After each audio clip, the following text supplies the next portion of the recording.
All right, thank you everyone. I know it's about 3 p.m. now, and perhaps the post-food coma is starting to set in a little bit. But I will try to make this not so much of a corporate spill, but more of practical examples of what our teams are doing day to day to help steward our resources responsibly. So a little bit about Sodexo. We are a food services and facilities management provider. So you think about, for example, international schools, we run the canteens for the students. You think of hospitals, we do the patient and the staff food. And for corporate offices or buildings like this, we look after the lights, air conditioning, the reception, cleaning, etc.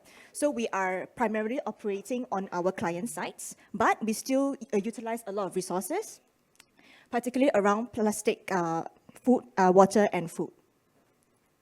So a little bit about myself, because the organizer did ask me to give a little background of myself. I primarily have experience across 3 sectors, food and beverage, retail and wellness, as well as hotels and facilities, which is what brings me to my current role in Sodexo, looking after sustainability and, of course, inclusive hiring. Okay, so water. We had a couple of previous sessions talking about water from the government, a PUB perspective of how do we ensure water sustainability as a nation, and of course from the different non-profit representatives about how philanthropy, government and private are coming together to try to ensure disadvantaged communities get access to water. But how do corporates come into the picture? Because corporates, like the individual end users like yourself, we are ultimately also the recipients of whatever structures are put into place by the government in terms of water, and we're also responsible for our own water use. So again, I wanted to touch a little bit on this. This is something that we actually do on an annual basis. This is actually from the WWF, World Wildlife Fund Water Risk Filter. I actually have a QR code at the very end of my presentation, which you can scan with your phone. It actually brings you to the site where it's actually free. You can toggle around to see, how likely is the area that you are interested in likely to face droughts. So for me, because I look after Malaysia and Singapore, so I obviously am more interested in the Southeast Asia region. And if you look at this, the drought frequency, the probability for Malaysia and Singapore or Southeast Asia, the region I look at, is actually very high. So when we know that the region that we are operating in is at high risk of droughts, what do businesses like us who use a lot of water need to do? So again, there are a lot of things that we need to do. So you might think, oh, okay, actually businesses, we use water just like any individuals, right? For cleaning, for cooking. But actually, we use it obviously at a much larger scale. And for us, what we really need to do is to look at 3 areas. So number 1 is definitely our infrastructure and equipment. So you can imagine if your office brings us in as a service provider, let's say to manage your building's aircon and lights. And we come in and tell you, oh, we will just run it as per usual, no change to your operations, then we're not going to help you to increase your water efficiency. So what we need to do is when we come into your facility, we need to look at whether we have water efficient equipment. And number 1 thing we always ask our clients is, do you have sub-meters? Because without data, we won't know. Because a lot of people say, oh, in the buildings, I think most of the water will come from consumer usage in the kitchen pantries, for example, where you wash your hands and all that. But actually, when we look at the data, majority of the water usage actually for air conditioning. Over 50% of the water usage actually goes to cool the machines that makes the water, that makes the air conditioning work. So when we know that, then we need to know where to tackle. If not, we are just going to tackle, let's say, 10% of the usage, which is not going to move the needle much for you. And of course, to make sure that we can install as much efficiency items as possible, for example, aerators for the taps. Then, of course, cleaning. Oh, you may think, oh, cleaning is a standard thing, right? We have been doing this since the dawn of humanity, to use water to clean things. But when you do it at an industrial scale, for example, in a commercial kitchen, where we have to clean, let's say, a 2,000 square feet kitchen, the amount of water that you need to use, if you do it the traditional way that you do it at home, is going to be huge. So what we actually train our kitchen colleagues to do is, for example, if you have solid waste, let's say, oh, you have some debris from cooking, or, when you're cutting your vegetables and trimming your meats, you have things that have fallen to the floor. A lot of times, the first instinct will be to use water to hose it away, because that's just what people are traditionally honed to do. But what we tell them is, no, please use a broom instead to sweep up all the solid waste. Because when you sweep away solid waste, then you reduce the need for water to hose it down. And of course, unfortunately, if you do have stains, for example, oil stains or sauce stains that you do need water to clean it, use a high pressure, that means you turn the nozzle to a high pressure setting instead of using just a hose. A lot of times when we go to sites at the beginning of operations, a lot of them will be used to using a hose. They will say, oh, a hose, the water flow is actually gentler and smaller. It's, from their way of thinking, actually makes sense for them to do so because they feel that it's using less water. But we actually did an experiment to show them, okay, if you use it with a normal hose as a normal setting, this is the amount of time. Let's say you need to hose it down for at least 10 minutes to wash everything away. Versus when you use a high pressure nozzle, that's right, you might use more water per second, but you actually only need, let's say, 2 minutes in total to wash the whole area. Then when we did the whole calculation for them, then they actually understand that it's actually more water efficient to use a high pressure nozzle instead of a normal hose to wash it. So these are small things that we need to show our kitchen colleagues because of their own personal experience, maybe working in their own homes or working in other kitchens, they are used to this. And when we tell them to change their behavior, we need to show some experiment to change their minds. And of course, it's things like monitoring. So a lot of times people will feel, or even our clients, oh, the infrastructure is just there. But actually, in the average building or offices that we look after, there are easily 50 to 100 taps anytime, at any location that we actually service.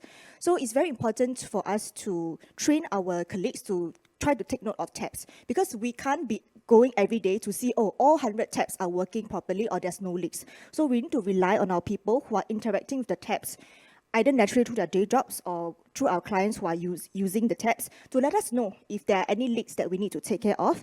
And of course, if the resources do permit, we do try to install leak detectors as well, so we don't need to rely on so much humans. But again, monitoring is, I would say, the most important because it also instills a change in the user behavior for them to understand that responsibility for water is not just an organization or not just a service provider issue, but it's also a user issue that they need to take note of. Then, of course, I will also touch a little bit about plastic. And I wanted to give a bit of history to plastics, a very quick one, because plastic has a very bad name. People will feel that, oh, plastic is evil, plastic is the main cause of the pollution or the carbon emissions that we have. But actually, when we did our history, our homework, we actually found out that plastic was actually invented for the very same reason that we are standing here today, for sustainability.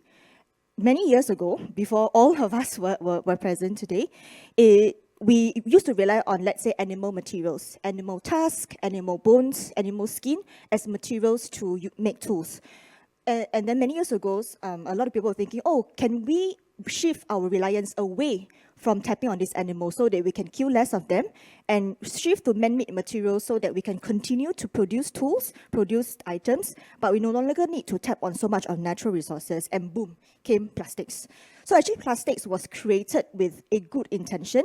It's just that human behavior wasn't taken into account, and as a result, what was supposed to be used many times, plastics was actually invented to be reused multiple times. We have evolved to a situation now where we are so used to single-use plastics. How many times have you seen people on the streets when they're packing their food?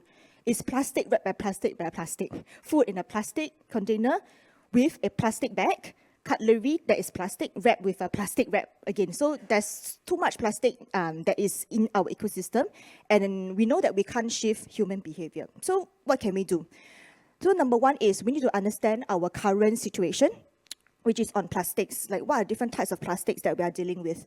So we do train our teams and also tell our clients that there are certain types of plastics that we can recycle very easily. Type 1 and Type 2. Type 1 are your standard plastic PET bottles, the drinking bottles that you see. And of course, your Type 2 plastics, which are, your milk cartons that you buy from the supermarket or detergent bottles, those can be easily recycled. Then for the others, it's more challenging, or even though they can be recycled, the demand for the end product is low, which is why it's very difficult to get it commercially up. So we always recommend our clients or our operations to procure Type 1 and 2 plastics as much as possible if we even need plastics in the first place. Don't worry, I saw some people taking photos, but I actually have a QR code at the end where you can actually access the thing. So for us, we also look at human behavior. We know that we need to remove the provision of plastics in the first place as much as we can, because we know that if we put it up there, people will just take it. It's just human behavior. So we have actually removed plastic stirrers and straws, so we no longer provide them in our operations. If you do request for a straw, we'll tell you it's only paper straws on on request, or we just don't provide them. You can drink directly from the cup itself. We also incentivize people with small discounts to bring their own mugs, and we use reusable ware as much as we can. And also one interesting thing is, when commercial caterers like ourselves, when we order fruits and vegetables, it usually comes in a lot of plastic packaging because our vendors will naturally pack it in a lot of plastics. But we tell them, actually, we don't need the plastics to come with the vegetables because we will remove it out of the plastics for our preparation anyway. So please, at the wholesale center, please just transfer whatever is coming from your supplier in Malaysia or Indonesia. Transfer it as it is into reusable cartons and send it to us. And we will procure the cartons ourselves, 2 sets, so we can rotate it out. So we actually reduce the amount of single-use plastics that's happening upstream. So a lot of times people will feel, oh, it's just operations that or consumer-facing items that we need to think of. But up in our supply chain, where it's a bit not so visible, we need to also look at how we can reduce single-use plastics. And of course, we have to be practical. COVID has told us that we can't run away from single-use items in a lot of places. Because, for example, the hospitals that we service the patients in, when they are in infectious wards, the nurses will just tell you, I'm sorry, you have to give me single-use items because everything that goes into the infectious wards, I have to incinerate it for safety purposes. So we know that we can't run away, and for certain large-scale events, there are just insufficient reusable cutlery that we can. Let's say you are doing a 1,000-person event. If the site does not already have that cutlery in place, it's just not practical to do so. So we know that we have to shift to alternative materials, for example, sugarcane and bamboo, to help us move away from plastics. And of course, last but not least, is what our bread and butter is in Sodexo and on food. So I wanted to also share very quickly the food value chain. So a lot of people will think, oh, I'm just a consumer of food.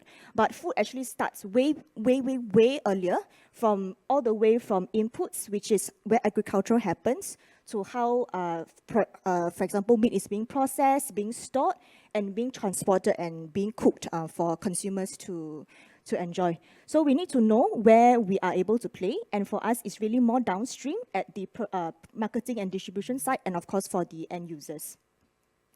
So we know that as end users, what we can do about food security is making sure that we are buying sustainably.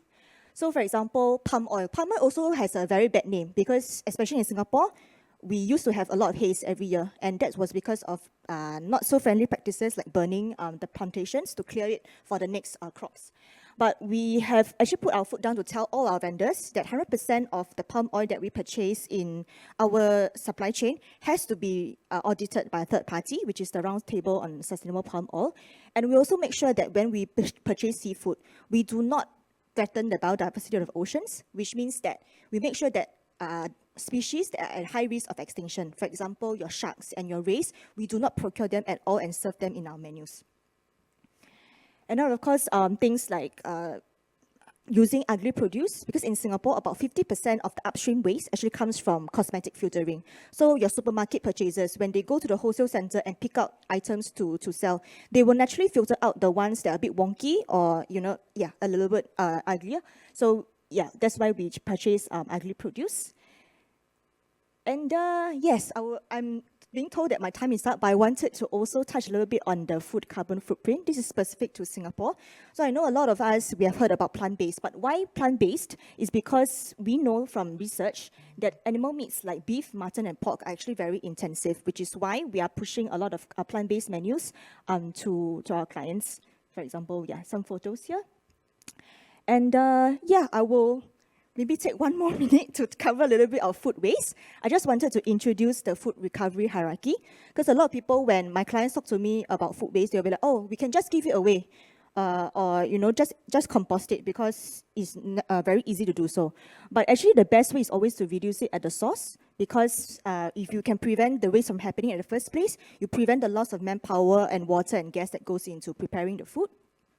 And which is why we have a very data-driven approach. So you can see on the left of the screen, in our kitchens, our colleagues every day, they will actually weigh the different types of food waste that we have. And the data is being sent to a cloud where you automatically generate reports to tell us what are top 10 items that are being wasted. And when we know what items are being wasted, we know what to do with them. For example, if we have excess vegetable trimmings, we can reuse them as soup stock, for example. So we reduce the food waste that is being generated. Yeah, and of course, I think composting is something that is very common, but not a lot of people know that actually not all items can be composted. My team's always telling me, "Huh, you mean I cannot compost the stems of fruits and shells of shellfish?" And that's right, because the composters are not built to do that. And so we need to be a bit more careful in the things that we decide to procure. And yeah, and that's about it from my sharing. I mean, use cooking oil. I think it's pretty standard that we turn it to biofuels and coffee grounds into compost, etc. And again, this is my last slide on the different QR codes that I shared. So the first one on water is the link to the WWF water risk filter if you're interested in the countries on how high risk they are for droughts. The second is the infographic on the plastics history and types. And of course, there is a white paper that we put together on the different food waste management methods for your reference. And thank you for giving me the time extension, and I'm happy to take any questions you might have.